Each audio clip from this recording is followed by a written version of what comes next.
Do you do any mouth warm-ups, like how now, brown cow? No. Like the arsonist has oddly shaped feet? No, I don't. Just a quick breathe in, breathe out. That's all it takes, right? Yeah, amen.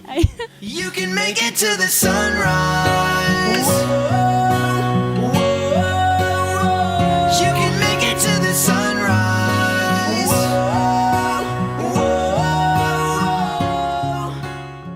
Hey guys, I'm Santina Murin for Born to Vibe, and today I'm here in Pittsburgh with the bassist of the band Our Last Night, Woody.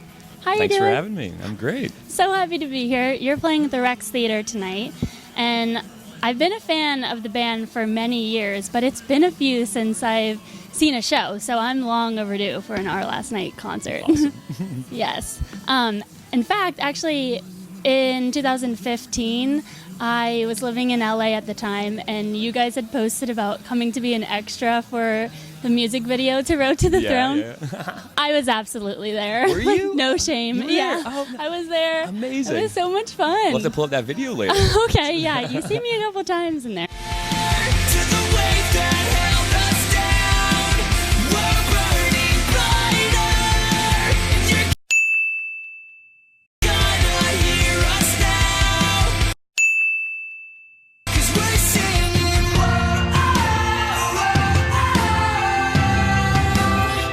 This is the road, the road to the throne. Very Nice, exciting, nice. very exciting. But tonight's going to be a good time for sure. But even more exciting, you guys just played your 15-year celebration, Yeah, Thanksgiving. That was so Yeah. cool. What was the energy like for that specific show? And you've been a part of the band the whole time, so how does that feel? The energy was ecstatic. Yeah, It's I'm really sure. cool to have all of your family and friends in attendance. Yeah. And at the same time, knowing pretty much personally everyone in the first 2 to 3 rows. That's Because we have a amazing. fan club that allows us to be Okay. very kind of, I'd say, on a much more personal level, because we meet and have dinner sometimes with our fans that's and things like that. incredible. Yeah, it's a really cool fan club experience through our Patreon account. Right, okay. So it was funny because at that show, Mm-hmm. legitimately the first couple rows were people that we've all hung with a bunch, but not just from the U.S. We spanned from like Calgary to Norway, from like India to like Germany and France, amazing. Netherlands. All these people from all over the place had made the trip for that show. That's incredible. That just made it next level. And then also it being a hometown show for us, Right. on an absolutely different frequency. Really, really cool for us to come home and to not only play across the street from Fenway Park, where we all Yes. grew up going to baseball games, Right. but to play the House of Blues in Boston, which was really, really cool. And the idea behind Thanksgiving was something we've been doing for a few years, and we just happened to casually book tours around Thanksgiving, so we could come home and see our families Oh, while we were on perfect. tour. And it's been a year since we did one, and we were thinking, you know what, let's actually just call it Thanksgiving and rock it And do rock it right it. after Thanksgiving, and we'll just book the tour around it, because it was cool to kind of have that as kind of the focus point. Yeah. We announced that tour, or that show That before the show. tour, which kind of helped us to like get focused on what it is that we wanted to do on the overall tour, as well as boost ticket sales and do all that good stuff for like the marketing side of things. Perfect. I couldn't even imagine being able. Well, first, I couldn't imagine looking out from a stage in general, but then to see so many people from all different countries there to support you, just in one city in the U.S. You know, It was really that's cool. just amazing. Yeah, really, really cool. It also was fun for me because, I don't know, when you look out and you see, because we have such personal relationships with our fans, especially the ones in our Patreon, Right. you kind of like know the shit people are going through. Yeah. And our music has a way of uplifting others, because we sing and we choose to write about things that are meaningful for us. And when we Right. do that, we connect with other people. And having personal relationships with these folks, it's Yeah. like, you know what a lot of the shit they're going through, and it makes it really deep, because then you're not just playing like essentially for people that you don't really know. You're playing for not only your family, which is like on the second level all Right. watching, but you're kind of playing for like your music family, You because can see they that support you energy that way. release too, you know, when a certain song hits in a certain way, and they just like are really singing the lyrics, and Yeah. you know that they're relating, and For sure, things especially like that. especially when we play Sunrise, which is like, you know, Yeah. the banger. But that's when the emotions flow and the tears go. So, Right, which so- actually, I mean, because that's, I think 2013. Correct me if I'm wrong. A 2013 release. Yeah, Okay. yeah. Wrote it 2000. Yeah, it would have been written in 2013 and then released in the fall in the 2013. Yes. So, I mean, it's almost 2020, and the fact that that song is like just such a classic and so iconic, that has to feel amazing too. That you really wrote something that's just it's pretty home. cool. I mean, got to shout out my boy Matt. You know, it's like ever since we were younger, I knew he was a phenomenal musician, producer, writer. Yeah. One of those people you meet and you're like, dude, you wrote that? Like what? And so he's always been the one who's kind of spearheaded everything we do. He produces all of our music. Without him, a lot of the stuff we do is not possible. Right. So when he sat down and we all kind of decided to write a song for people with the inspiration from the Bully Project, which was like this, it is this organization that helps bring awareness to bullying. That was kind of the focus / the inspiration behind that song. And that's really why I personally believe that it's really big, is because we wrote it for helping others. Yeah, like for those people. Yeah. It's not just something that people can relate to.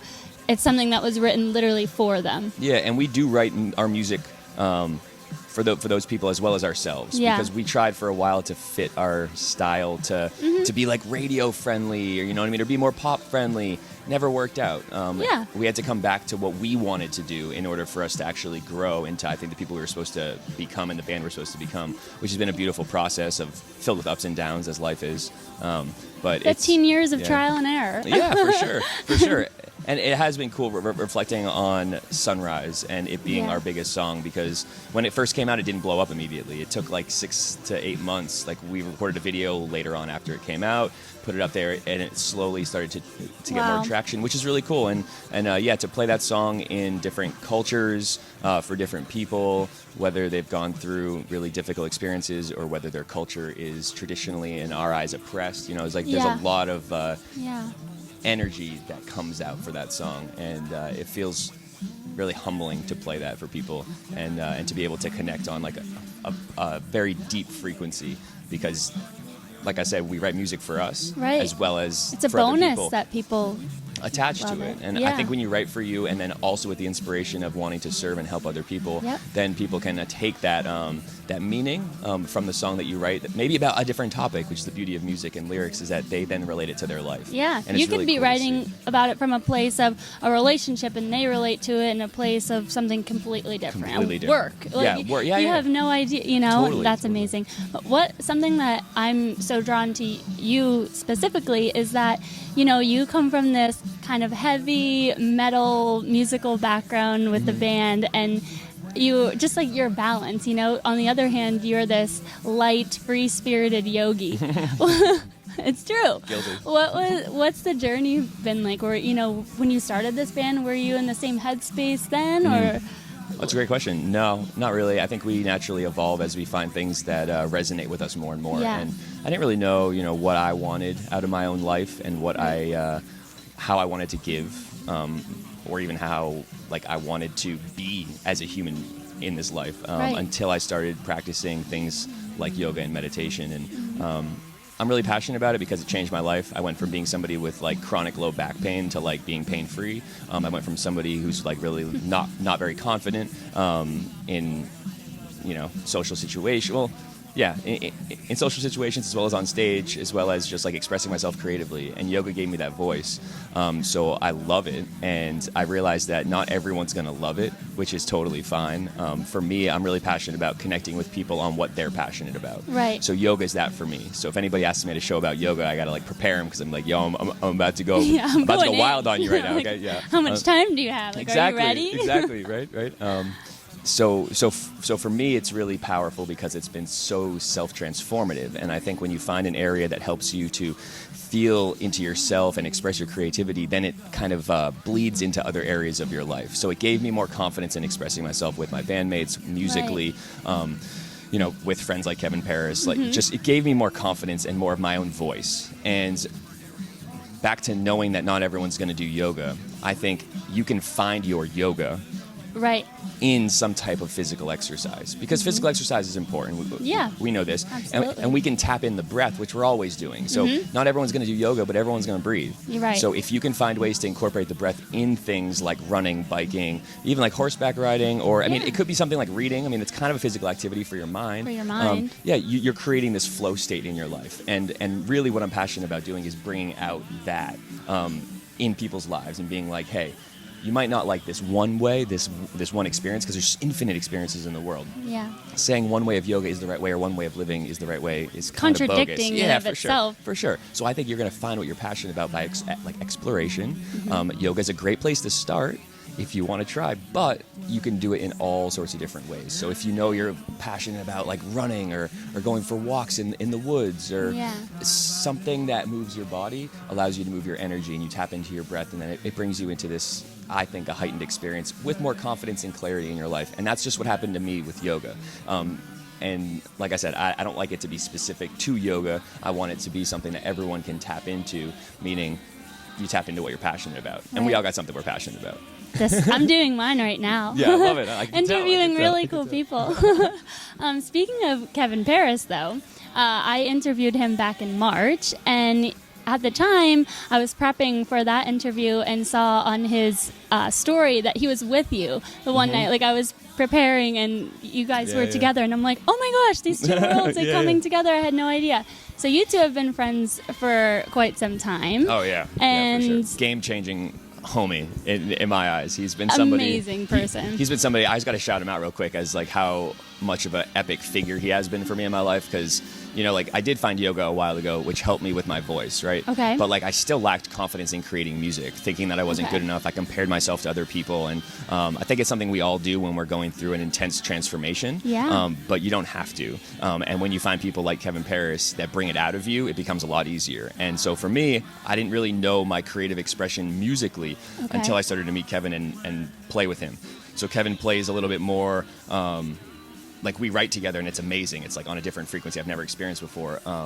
But just like being around him, there's more of a freedom and like expansion. Where like when my band writes, we write, and it's kind of like we write a song, we rehearse it, we get it down. We kind of we manipulate stuff live and we have fun with it. But for the most part, we write it, we learn it, and we play it. With Kevin, I've done that, but it's more like we'll just pick up guitars at a party and jam, and this crazy stuff comes out, which I've never experienced before. And that was all because he kind of, in a way, didn't let me go back into my shadow.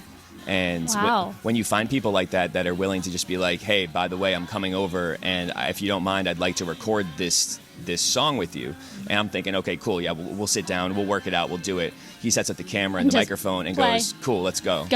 And then I'm like, oh, okay, let's do it. And we do like 1 or 2 takes, and then all of a sudden I learn, like without thinking, kind of how to do my own like solo from my heart in a way, or like to groove. And it's really interesting. So he is one of those people that is such a positive mirror, and just and he's told me this before, but he loves bringing the like the essence, the good, like out of the darkness into the light. And he does that through support, taking the shadow side and literally being like, here's your light. Yeah, for sure. And we're not here alone, like we're not supposed to do everything alone. And I think searching for those people only eventually brings them into your life. So it's important to look for them because they're all around, and you want to be around people that like want you to be the best version of yourself. There's a lot of people that are insecure in their own right, and they're not going to be able to do that, and it's not their fault.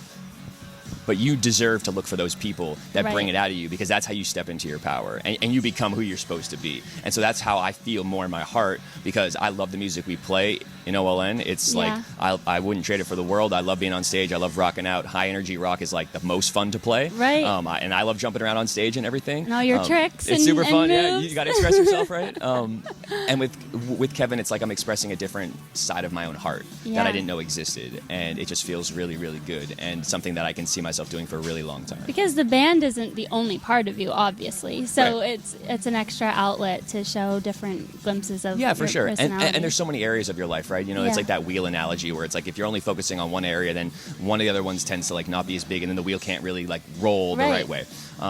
Which is just one way of looking at, I think, balancing everything that you have in your life. Is not looking like, oh, I have to go all in on my business no matter what, or I have to go all in on my friendships, or all in on music. It's like you got to find a way to balance in healthy ways, because if you don't, then your health's gonna fleet you, right? It's like it's just going to dip out and you're going to be Right. like, whoa, what happened? I was focusing on my career and everything, but like my health sucks and I got all this money Yeah. now, but then But I I'm unhappy. exactly. And you see that a lot. And so I think, the real success, at least in this century now, Yeah. is the well-rounded success. It's the so kind that true. you're balancing and you're finding through friendships, through relationships, through self-expression, through creativity, and giving, excuse my language, but giving less fucks. Yeah. I mean, in a way, you got to give the right fucks about the right stuff, but you also have to give less of them about the things that don't actually matter. Did right? you hear what he said? Did you hear what he said? It's the best. It's so true. I love that.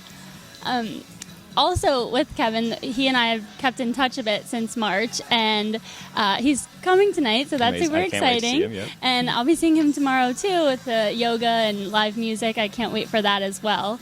But at the time that we spoke, he had told me that you two were working on a song together Yeah. with another friend, Sunny. Yep.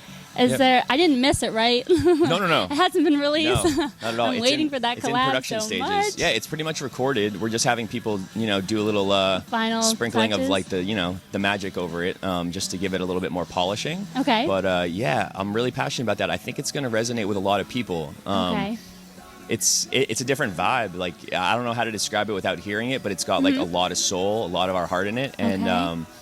and we wrote it for people, just like we're talking about, people who like us, like we wrote it for ourselves. We literally were like, okay, let's think about like relationships in our life in regards to, could be intimate, could be with parents, could be with Right. friends. Like let's think about like those things and how we feel about not being good enough. A lot of times when people write us off or things like that. And, like when you go through a breakup or if you go through like a falling out or someone's not treating you right, and a lot of times we get in our own head and we think that we're not good enough. And so we let that we let it eat us up. Yeah. So we wrote this song so that, we don't have to like wallow in our sorrow in a way, and to connect with people on a level that's like, essentially stop giving a fuck about what other people are saying. And like that's kind of like one of the lyrics in the song, and we were a little bit like, do we drop the F-bomb in Do the we song? say this? Like, is that cool? Like, I don't know. And they're then like, and then yeah. we tried some other words and it didn't work, and yeah, our There's friend, no word like that word. There's just not. yeah, I know, it seems like it. And yeah, we just wanted to have fun with it, and it just came out. I just showed up at a party with Kevin, and I'd written this chord progression that was really cool, and I was like, cool, you want to just like jam this real quick? And then I just literally pressed the record button, because we always record when we hang, and just pressed the record on my phone, and then I started jamming it on loop. I just had like a verse and a chorus written, and then he just started kind of like, scatting a little bit, just like Doing his thing. just freestyling a little bit. And then from there we like listened to it, sat down a couple times at my spot in Malibu that I like to go to, and then it just started kind of taking shape, and we Yeah. wrote the lyrics together, and then we were like, we got to add something more. So then we got our friend Sunny in on it, who's a phenomenal lyricist. He's an Wow, amazing okay. rapper, singer. He's just really good, and he hasn't been like in his musical light in a little bit. He kind of Okay. took a break. So we kind of, Brought him back. yeah, in Reel a it way, in, reel we it kind of in. brought him in. So yeah, we're really excited about that song, because it has, I think, the ability to connect a lot of people. I keep showing it to people, and people keep crying when I show it to them. So I'm like, I think that's good. Like, I think that's good. I are mean, those? What kind of tears are those? yeah, yeah, it's- no, that's amazing. Obviously, it hits emotionally, and what else can you ask for with that? yeah, it's not, it's not high production. We are adding some more stuff to it, but it's just feels real, and that's what Kevin and I try to embrace, as well as Sunny, and Yeah. just being real as humans. Like we're here to connect, we're here to uplift, we're here to just be reflections of each other, and then also lift the consciousness of the planet into the frequency of love, I personally believe. And so like we're just here to do that, and I think we get caught up in all the bullshit a lot of Yeah. times, and like whether it's like we're chasing this, chasing that, coming back to what's really important. Right. And that's why we wrote that song, which I think is Amazing. really cool. I We're- can't we're gonna wait. try and have it out. I still got to talk to him about when, but hopefully in January. Ooh. I personally have a lot going on in January, because I'm releasing my first self-published book. I was going to ask you about that, too. Yeah. My first real self-published book. I Yeah. wrote like a yoga guide, but like that was just fun. And this one's been fun too, but it's been like, But- holy shit. Yeah, like, this is can I keep a happening. thought together for like multiple pages, right? You're like, because we all wonder if we can write a book, right? Yeah. It's like, can I actually keep a thought for a full chapter? It's like, Yeah.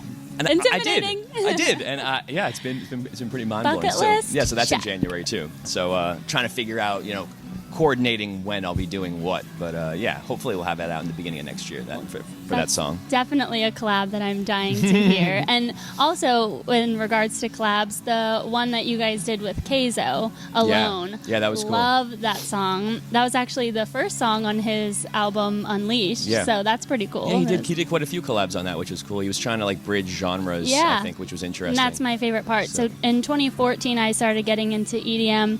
2016, I went to my first festival, and now, I mean, I'm very heavy into the electronic dance music festival scene. So but I'll always be like an emo girl, angsty at heart. So the fact that so many of the genres of music that are coming together involving EDM has become, I just love to see it. So.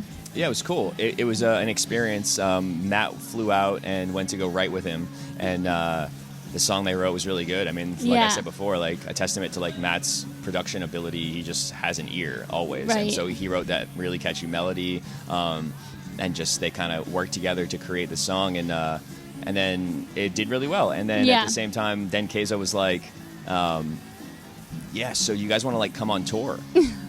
and we were like, does that work? Because we don't really have like EDM songs necessarily besides that one if we were to play it with him. Right. And but he is heavier. He is heavier, and he's like throwing like Papa Roach in with like stuff while he's mixing. So we were like, okay, interesting. And he was like, he's like, I want you to play right before me on stage. And we were like, okay, sounds good. Let's do it. That's so cool. Yeah, and like at first we were thinking we have to like do this whole production, make a set that's like EDM friendly, and then it's like. He asked us to be us on stage, not to be anyone else. So what we did. Shout out to him for that. Yeah, which was cool. Yeah, for sure, which was cool. So we just got up there and just rocked it like we do in a rock show, and it was hilarious. I mean, we played 4 shows with him, and they were different. You could definitely feel the different EDM scenes in like between San Fran and Chicago, right? Or like New York, and it was just it was interesting. But everyone was really receptive for the most part. That's awesome. Yeah, which was cool, and like they kind of were like taking it all in. Mind you, I'm sure there was like some interesting vibrations out there being like, okay, what's going on? Okay, but, what is happening? But we did get a lot of like, people doing the headbanging on the barrier thing and like rocking out. I mean, there was a lot of glow sticks, a lot of really glow sticks, not a lot of clothes, a lot of like that kind of stuff, which is like a little bit different from our last night show. Guilty. It's totally fine, whatever you're into. It was just funny for us to play and just like. I mean, we did have one of the highlights, I think, like as musicians in playing the Bill Graham in San Francisco, which was a massive venue. And playing there, we were just like, what are we doing? This is ridiculous.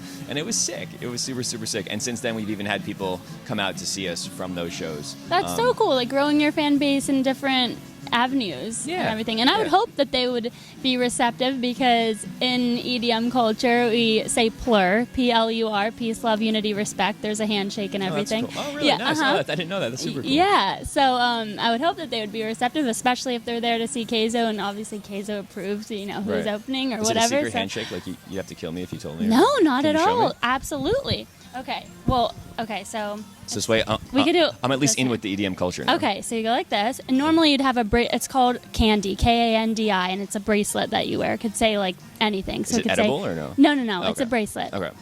So just maybe it would say Our Last Night. Cool. And then you see somebody else who has one on, and you go to trade. So you go like this, and you first go peace. Okay. So you do a peace together. Love. You make a heart. Oh, okay. Unity, just hands to hands, and respect. You hold hands, and then you trade the bracelet, and you hug. And they just flip over. Yeah, flip over your hand, and you trade. Let's do it again. So we got peace. Peace. Oh, yeah, you do this. Peace. Love. Unity, respect, and then you trade bracelets, and then you hug, and it's like so nice. Nice. Right. Cool. That's awesome. I'm totally in now. He's in the scene, guys. Sweet, just like that. Yeah, so what do I do? What do I go to now? Like, I go to EDC and I just walk around and I just do that? Yep. Perfect. Basically just your scarf. Wait. That's the only thing. True. I'll get like one of those really funky, like, true. I could easily do that. Yep. Scarf, just make sure it's a little bit longer. Or no, it's pretty good. It's pretty good. Cool. There you go. You fit right in. That's amazing. That's awesome. Also with, collabs and everything, you guys are so, you can just like feel how many different genres of music that you love and everything, because you do so many covers. We do a lot of covers. I love that you guys do so many covers to so many different songs, like Taylor Swift. You know, it can be literally anything, and you guys cover it and obviously put your own twist on it. But every song is different, and I just love that about you guys so much. Well, thanks. Appreciate it. I think at first we were against it. I don't think I know, actually. We were very against it back in 2012. And there was this thing where like artists would do pop covers and like make them like emo or pop screamo. goes punk or something like that. Yeah. Pop goes punk. Yep. And so we never did that. And yeah, it was just interesting because we were always like, we'll never do that, all this stuff.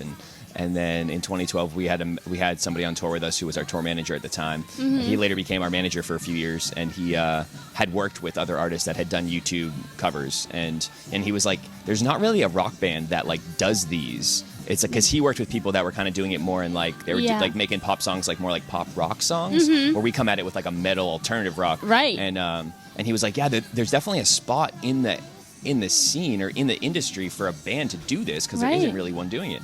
And so we were like, yeah, whatever. But at the time, we had really been kind of put on the shelf at Epitaph, like where we were, our label. We were kind of like, we didn't hear back from them for like 6 to 8 months at that point. It was just kind of like we were ready to be done and move on. And so we were like, let's just try a cover. And we did it. We did Skyfall by Adele. And it was right when James Bond came out, or a little bit after it came out. And it went viral. We got, quite a few views in a matter of like 4 days. So it was like, yeah, it was a lot, and we were like, wow, this is actually an amazing promotional tool. So that's what kind of turned the light on for us, because that was like right when YouTube was starting to actually like get really big, and so we started kind of planning our summer, because this was in the spring. We were still on Epitaph, so we couldn't really release a lot of music without them owning it. So we waited until we were done, and then we did a summer of covers that led into our first self-released CD, which is actually a dual EP for Oak Island, which was a full band and then acoustic. And we did an Indiegogo for that and raised a lot of money. Actually, it was like $48,000. That's amazing. Which was really cool, because that was kind of what the labels were throwing at records then. So we didn't really know if we had that support from our fan base, but it was really cool. And then it went very well for us, and that was the beginning of our experience with YouTube and just utilizing it as a tool. And that's kind of what it's become for us, is like this amazing promotional tool. We usually try to do like a collab with other artists that we tour with to help promote to promote the tour that we do, which we did for this tour. Came out a little bit later because we were trying to figure out like the proper CD cycle with our original releases, which is always a juggling act, right? Absolutely. But we do the covers, to kind of create more of an ability for people to find us and also to grow. And it's really profitable for us, which is cool. So many people knock us and are just kind of like, oh, they're just a cover band, they just do this, and that's maybe what they know us for, which is fine. But we had a difficult time with accepting the cover band thing for a while, and going back to like giving the right F's about the right things. Like, we cared too much, and then now we like don't give a shit. Right, because it's like, okay, then obviously you're just not a fan, and that's fine. There's somebody else is, and it's working for all of you. It's working for the people who care. Obviously, you're 15 years and counting. The right people are there for you. Well, which is cool, because when we go on tour, people don't usually tell us that they want us to play the covers that much. We do hear like, okay, can you play the cover of Drag Me Down, or can you play this one? And usually when we play live, we'll play one. That's awesome. Like even in like a headlining set, we're playing for almost an hour and a half, and we're playing one. But nobody really cares. They're there to see our originals, and that's really important for us, because we do our best to create amazing original content and to allow our videos to speak for themselves, so that they can kind of set the bar at a different level compared to the covers. Not that the covers are bad by any means, but we do the covers ourselves. That's like all us, exactly. right? And so it's cool, because it allows us to not only promote but to connect. So then we have people coming to shows a lot that are like, I've never been to a rock show, or I've never like seen you guys before, but I found you because of this cover, and that's really sweet for us, because it is an amazing marketing tool. 100%. And so that's how we look at it, as well as a business. And I mean, we're all grown-ass men, and we've been doing this for 15 years. So, like, we have to look at this like a business. Of course. Because if we don't, then like it could easily not be what it is now, right? Exactly. And I think everyone should take charge of their life with that mindset, always being like, yes, this is a music industry. Yes, come from the heart. Yes, do what you love, but it's also a business, and you 100%. deserve to do what you do for a living. And it's your livelihood. And it's possible, exactly. And a lot of people there's like the struggling artist and like that kind of thing, which we lived in for over a decade. Like even more than that, and it's possible as long as you're willing to move beyond the stranglehold you sometimes have on life, I think. Right. Because a lot of times we're caught up thinking the world's got to be a certain way when we're not open to possibilities. And that was kind of us for a while. And then just like you said, you got out of your head, you did it, and you saw the other side of it. At first it was like, ugh, scoffing at the first idea. It was like, oh, it's whatever. And then all of a sudden we started, seeing not only the fans come out, but we started seeing like monthly revenue for our business, which we never had. Right. Because being a touring artist, you sign to a record label for the most part. They own your stuff. You never make money unless you hit it big or you go on tour and have a good tour. Yeah. That kind of sucks because then Totally you got to have a sucks. job when you're home. It's just difficult. So for us, all of a sudden, to have monthly streams of income coming in was like very interesting. So that's helped us to build not only like one business, but two businesses, one for our touring and one for like that side of things. And it's just been really, really cool because it increases our fan base and at the same time allows us to continue to build the foundation of our business and allow us to do what we do because we own our own studio and we produce everything ourselves and Love we do it. all that stuff in-house, and it hasn't always been easy.